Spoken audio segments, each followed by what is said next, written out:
Hello guys! Magandang araw po sa inyong lahat. Kamusta po kayong lahat? Sana po ay nasa mabuti po kayong kalagayan. Sa ngayon ay gusto ko lamang pong humingi ng pabor. Ayan. Subscribe po ang ating channel at pakipindot ang ating tiny notification bell para ma-update po kayo pag meron po tayong mga new upload videos. At pa-shoutout na rin daw, ayan, kay Vivencio Lira, Ana May Vega, Christopher Tendero, Kinilin Armada, Sigrid Manugas, Ryan Pangalilingan, Boy Austria, Peter Ling, Richard Manalo, Nursaid Moods Kadil, and Rodrigo Clarissa. Shoutout po sa inyong lahat. Maraming salamat po sa patuloy na pagsuporta po ng ating channel. So today's vlog mga idol, ay isang katanungan mula kay Idol. Ayan, sabi niya sa akin, Idol, bakit kaya yung partner ko kapag itotodo ko ay talaga naman na galit siya. Ayaw niya. Sabi niya na si Junjun ay nakapasok talaga. Ayan, sabi niya doon sa pechay niya. Yung talagang tinotodo daw niya. So, yun ang kanyang katanungan. Para malaman mo ang ating kasagutan, mga idol, mga parikoy at mga marikoy, disclaimer tayo, ang video ito ay para lamang po sa may bukasang kaisipan at may malawak na pang unawa. Kaya kung ikaw ay wala po nito, maaari na lamang pong mag-skip at mamili ng mga videos na nararapat po para sa inyo.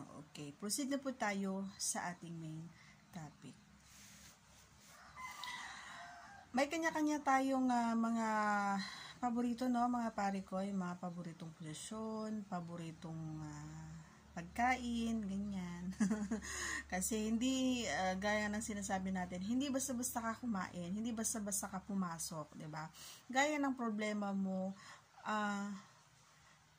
alam mo, idol, ang problema ay kulang ka. Ayan, didiretsuhin na natin, no, kulang ka sa sinasabi nating romance. Yun yung kulang sa iyo, no? Kasi alam mo, sa pagkakaalam ko lang, ano, wala namang nagrereklamo na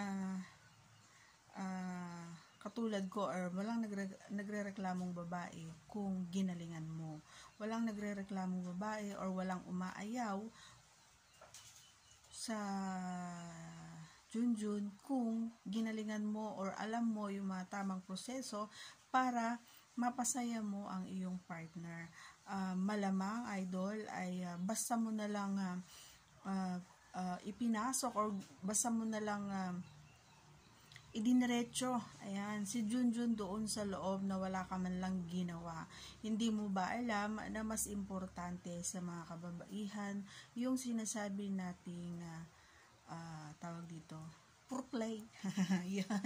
Yan yung kailangan ng medyo konting laro-laro muna bago mo dalawin yung si Pechay. Bago mo papasukin si Junjun doon kay Pechay, ay siguraduhin mo na ready na siya at handa na siya sa mga hakbang or gagawin mo sa Pechay or doon man sa loob ni Pechay.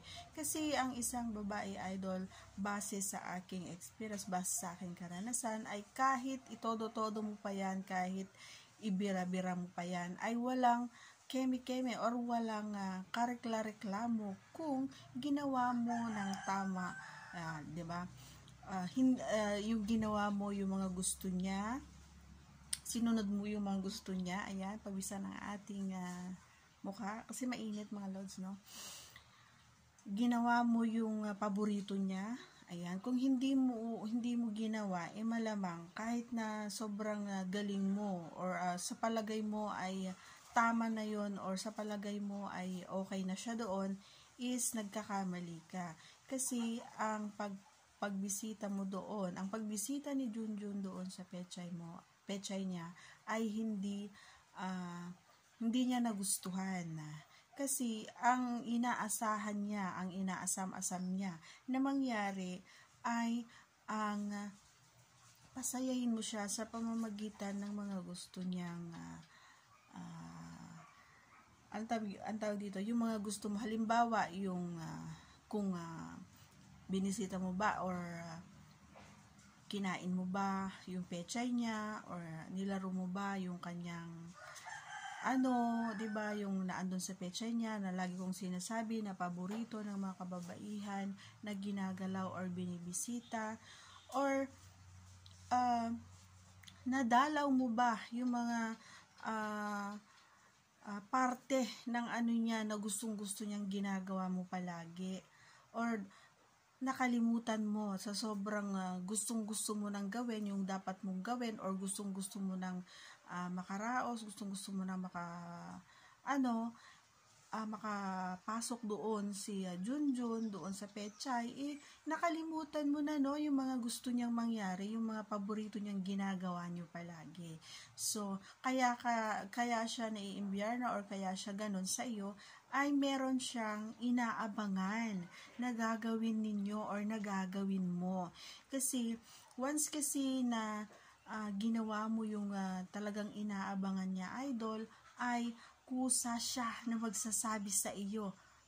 Kusa ang babae, kusa para sa akin, kusa kung kasi ayaw ko din na yung itinotodo, idol, ayaw ko din yon. Pero kapag nagustuhan ko yung performance, or nagustuhan ko or nagawa ng partner ko yung inaasam ko or hinahangad ko nung time na yon, is talaga naman ako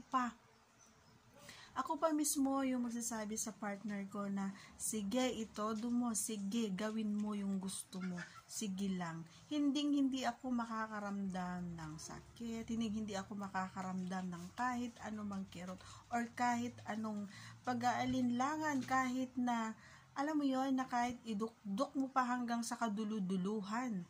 Ayan. Kahit hanggang doon sa dulo ng mundo. 'Di ba? Kung nagawa mo yung inaasam, yung alam mong paborito niyang ginagawa mo, pero ang nakalimutan mo dahil sa kadahilan lang yung kagustuhan mo na lang yung iniisip mo, ay sobrang na-miss mo siya, hindi mo na namamalayan na may mali pala doon sa ginawa mo na buong akala mo ay gusto niya. Okay? Kasi ang mga kababaihan, lalo na ako, para sa akin, kahit na ang tawag dito, ano pang gawin mo, kahit na gigil ka pa doon sa pechay na yon, kahit na anong gawin mo doon, pare ko, basta ginawa mo yung part mo sa kanya, at alam niya sa sarili niya na nagustuhan niya, at talaga naman yung performance mo is to the highest level talaga, pare ko, ay siya pa mismo, at maririnig mo pa mismo sa kanyang pagbibig na yung sinasabi mo na itotodo, or yung talaga naman na hanggang sa kaduluduluhan ay walang pag-aalinlangan. Hindi niya gagawin na itulak. Yun yung gusto kong sabihin sa'yo. Kaya malamang, ayan pare koy, kung napapanood mo ito, ay nakulangan ang partner mo sa performance mo. Next time, alam mo na. Kasi ang mga kababaihan, kahit na anong gawin mo sa pechay niya, kung nagustuhan niya yung performance mo, ay siya mismo ang magsasabi sa'yo kung ano yung gusto mo. Ganun lang yan, give and take, kumbaga. At saka dapat, communication is the key pa rin. Okay? So maraming salamat mga idol. Hanggang sa muli, God bless everyone. See you again on our next vlog. Bye-bye!